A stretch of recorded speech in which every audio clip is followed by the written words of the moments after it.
Welcome back to Historical Veracity, the channel where we scrutinize the foundations and assertions about ancient history and texts. In today's episode, we're diving deep into the contentious debate surrounding the authorship of the Torah. Specifically, we're critically examining the theories proposed by Richard Elliott Friedman, a prominent figure in biblical scholarship whose ideas have sparked significant debate. Our focus today will be on challenging Friedman's conclusions and offering a perspective that starkly opposes his views. Friedman argues that the Torah is a composite work, stitched together from various sources identified as J, E, P, and D. This documentary hypothesis suggests that different traditions and editorials over time have contributed to the Torah as we know it. However, this theory raises several critical issues. First and foremost, Friedman's methodology has been criticized for its selective nature.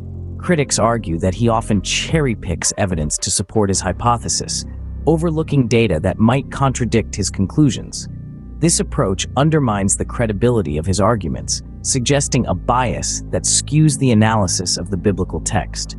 Moreover, the assumption that the Torah's complex narrative can be neatly dissected into separate sources is overly simplistic. This perspective fails to appreciate the depth and unity of the text as a whole.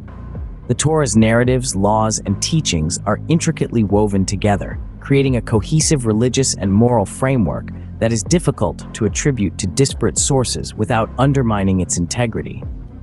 Critics also challenge Friedman's interpretation of certain biblical stories and laws, suggesting that his analysis often lacks historical and cultural context. For example, the portrayal of meat consumption in the Torah is consistent with ancient Near Eastern practices, contradicting Friedman's implication that such narratives serve to distinguish between sources. This and other examples illustrate a fundamental misunderstanding of the text's cultural and religious backdrop.